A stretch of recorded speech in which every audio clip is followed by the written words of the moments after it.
There's this invisible war being fought every single day. It's this high-stakes game of cat and mouse, right? You've got digital forensic investigators on one side and the cybercriminals they're hunting on the other. And in this war, the crime scene, well, it isn't a physical place. It's a hard drive.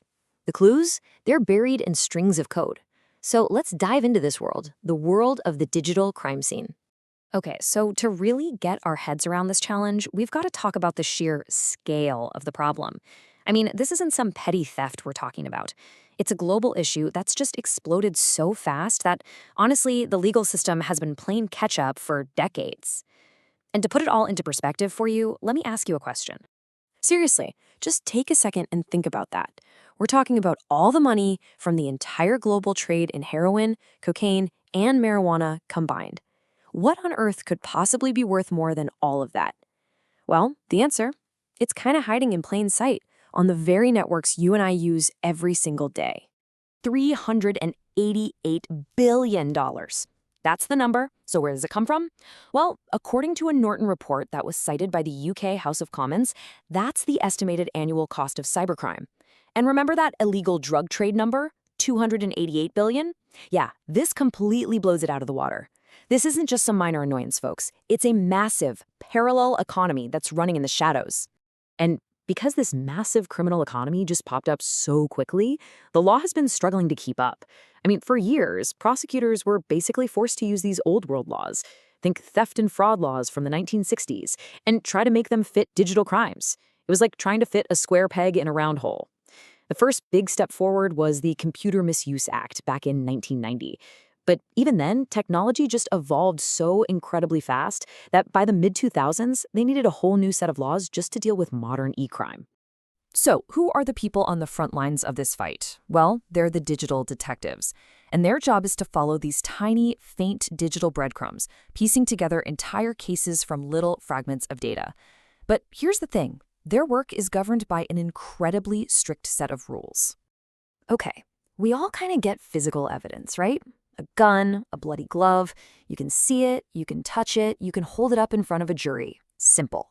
But digital evidence, it's a completely different beast. For starters, it's invisible. It's also so fragile. I mean, literally, a single wrong click can change it forever. And that makes it way, way harder to prove that it hasn't been tampered with. And that right there is the core challenge. So when we say digital evidence, what are we really talking about? Well, it's any piece of data that can be pulled from a device to help an investigation.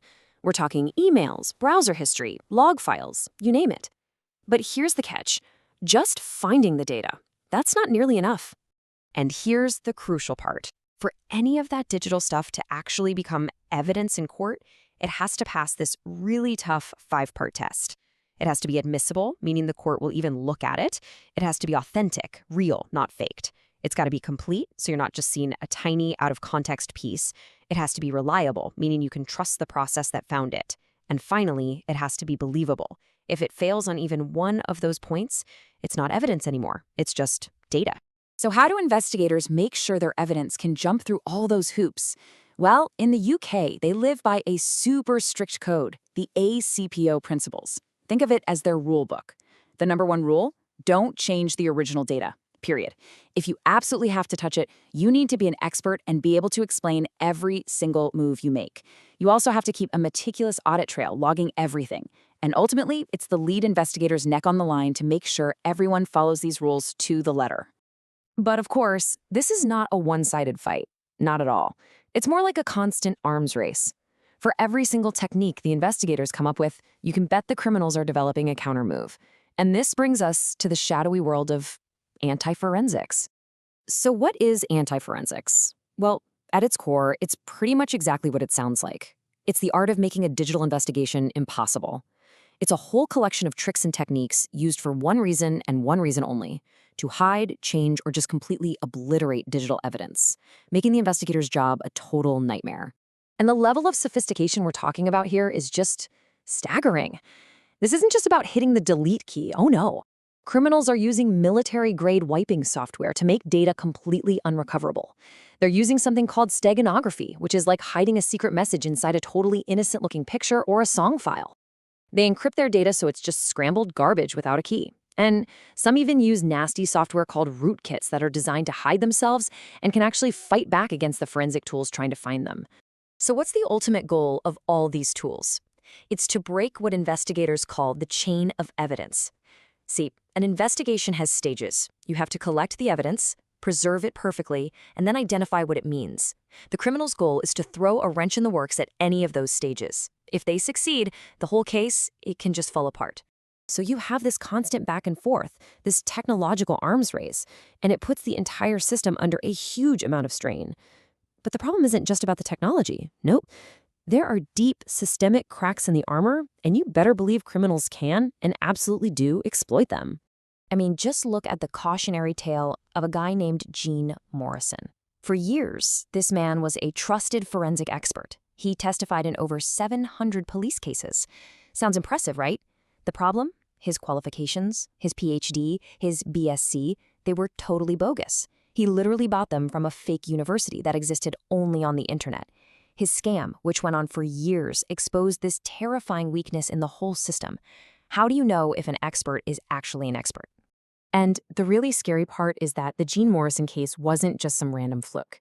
It points to these huge systemic problems that law enforcement struggles with every single day. First, there's a serious lack of funding for the super expensive tools and labs they need. Second, there's not enough training to keep everyone up to speed with how fast technology is changing. And maybe most importantly, there's no single universal standard for who gets to be called a forensic expert. And what's wild is that this weakness is actually made worse by some of the very tools that are supposed to help. You've got all this sophisticated software that can automate a ton of the work. But that creates this really dangerous false sense of security, where people think that just because they know how to click the buttons on a program, that they're a real expert. It's not the same thing at all. It's a huge, dangerous misconception. Okay, so you've got these super sophisticated criminals on one side and these deep, systemic weaknesses on the other. It's a huge challenge. So where do we go from here? How do we actually fix this and shore up our defenses? Well, one thing is for sure. The old way of doing things just isn't going to cut it anymore. See, you can't just have an investigator with only on-the-job experience. They won't have the deep knowledge to innovate. But you also can't have an academic who only knows theory. They won't have the practical skills. The expert of the future has to be a hybrid, a mix of both. Someone who has the hands-on skills and the deep theoretical understanding to really stay ahead of the curve. So this all leads to a kind of blueprint for the future.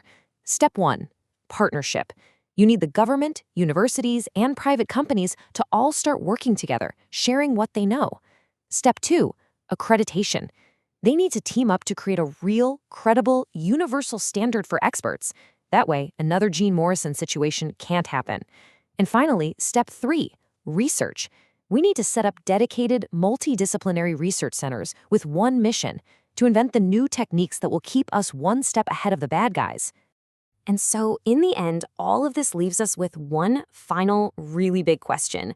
Just think about it. Our banking, our friendships, our entire lives are moving online.